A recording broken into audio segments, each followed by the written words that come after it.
seems like this secondary, after getting gashed against Notre Dame, Wake Forest, they've tightened it up too. They're focused. They're not blowing coverages. They're on their man. They're doing what they need to do.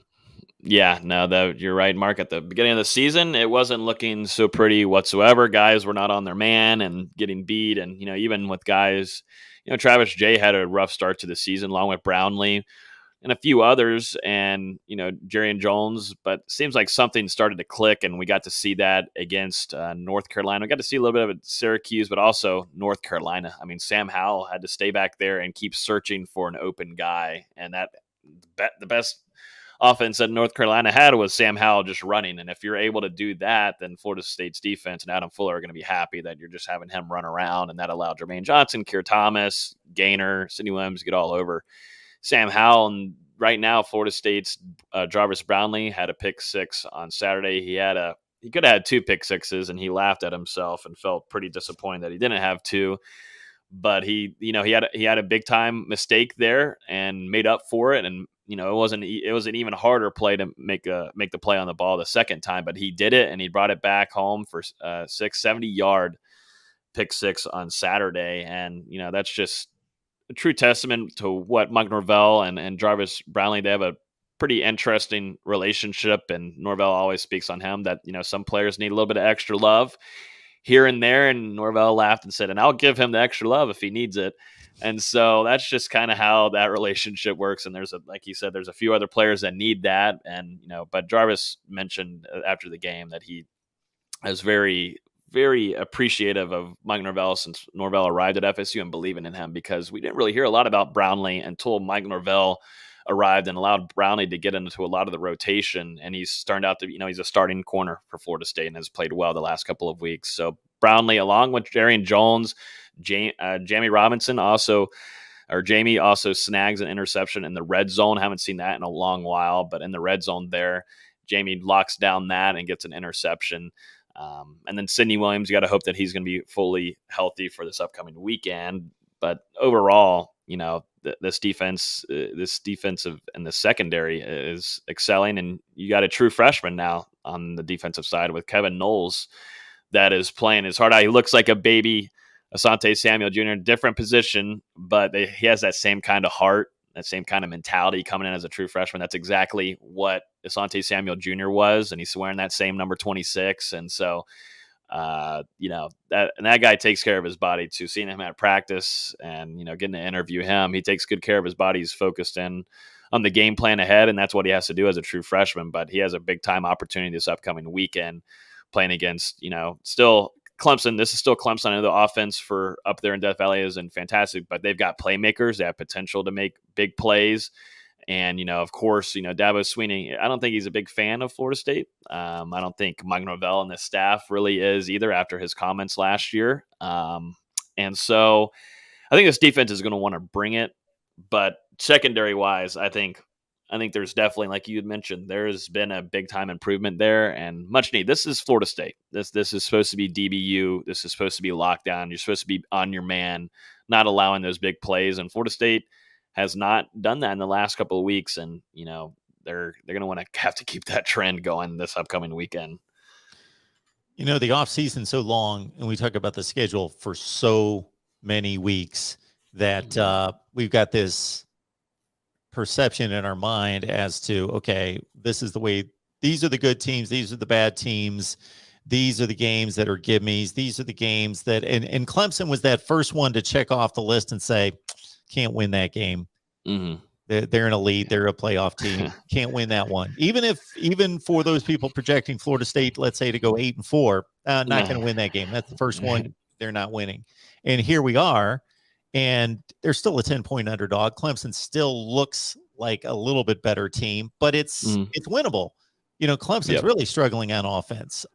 Their offensive line, and they've had, I just talked to a Clemson guy, 14 or 15 injuries, guys that are out for the season. They lost another starting offensive lineman and their starting tight end on Saturday against Pitt. DJ's a little bit lost.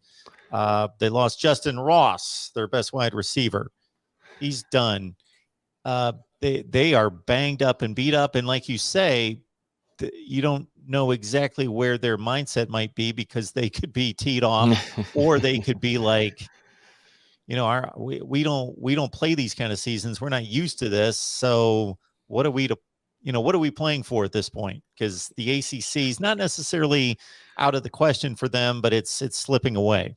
Yeah, no, it is slipping away. And I don't know, I was just thinking about this earlier when I was eating lunch, is just thinking about, before the season, nobody would have predicted Florida State to win this game this weekend. But isn't it crazy, the ups or the downs and now the ups, stock rising for Florida State? And, it hasn't been superior opponents. We understand that. But look at Syracuse. They're on a good run.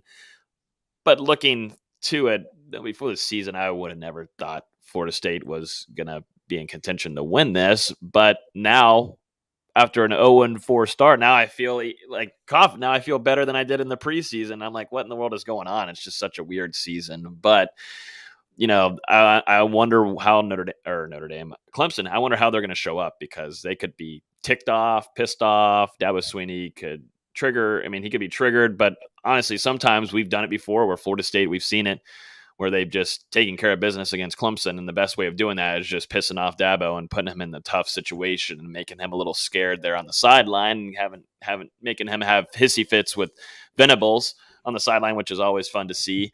And I think Mike Norvell, like I had mentioned earlier, I don't think these two are going to be ones that get along very well. I think the comments after last season, Norvell and staff weren't fond of, after they were put in a really difficult spot with COVID-19 going on and protecting their players. And Dabo Swinney, as always, makes a few comments without thinking. And, and listening to Kenny Dillingham today, the reporter asked, what are your thoughts on, Dabo Swinney and his comments last year and heading into this upcoming weekend to be able to face them for the first time. And Kenny Dillingham laughed and says he doesn't care.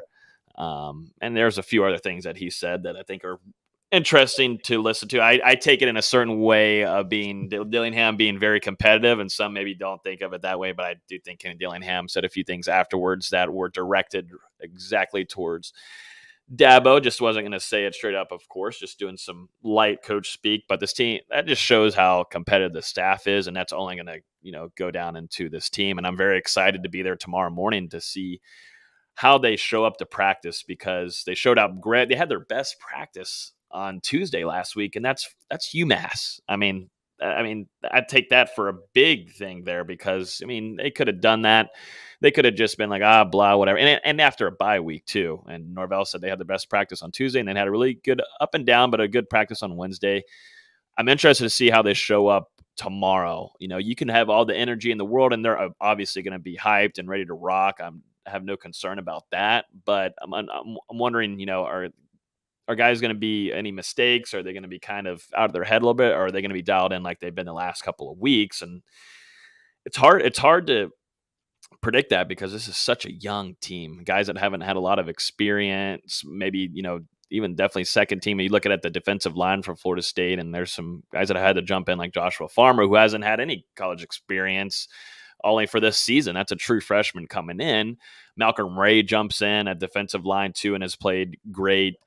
It's going to be a fun week. That's just, Mike Norvell said it too. He said it's going to be a very fun week in preparation for this game. And Kenny Dillingham and Mike Norvell, I thought, called one of their best games, if not their best game, against North Carolina and Sam Howell 3 weekends ago. And I just have some certain feeling that they've got something. They're going to have something interesting on Saturday. And that's just kind of how the demeanor I got out of Norvell and the rest of the staff this morning during press conferences.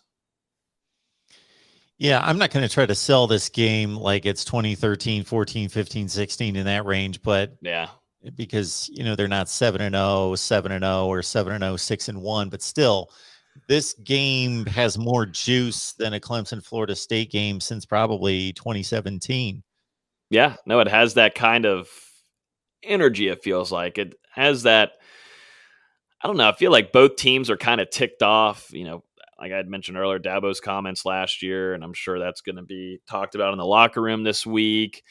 And then along with Clemson, them being in a place they haven't been in so damn long. It's so weird to think of Clemson being unranked rather than, also being 4-3 on the season. that's just something they're not used to. But this team, this Florida State team, is just believing in each other, and they're loving one another. And we talked about that too the last couple of years. And James Coleman, former Knoll fullback on here, has talked about it plenty of times. This team, the locker room, I don't think was really, there's a lot of big egos, a lot about all about me kind of mentality, but these guys are loving, they love splitting carries. The running back room loves splitting carries. The quarterback room loves each other. They're hanging out after games during the week. And then defensively, I mean, that DB room is getting better and better. And, it's just the transfers. I mean, we got to mention too, the transfers coming in. We got to spend a lot of time this offseason talking about them individually once they made their commitments to Florida State. But man, Mike Norvell and the staff know how to evaluate talent, but also evaluate people, players, maturity. And Jermaine Johnson has been an incredible fit for Florida State in that locker room. He talked about it on the Pack and Durham show on the ACC network this morning, saying, I came in and I could have had a big time ego and just thought about myself and future, but I came in, being on the same level as everybody else and just wanted to play for my teammates and get better. And it wasn't the best start that we wanted at all, but now we're starting to see growth. And, that goes along with Jamie, who's getting better and better too, and getting that defense on, because he got put into a quick position right away. I mean, he was a starting safety for Florida State coming in. And, that's not an easy spot that he was put into, around that nickel area. And he had to learn that defense, and I think he's still learning it too. But I mean, that's a transfer that will be here next year too. But I mean, Jared Jackson also coming in, didn't really think about him this upcoming season, but boom, he jumps in and has been a leader. I mean, calling out Sidney Williams. We don't want any mistakes being had.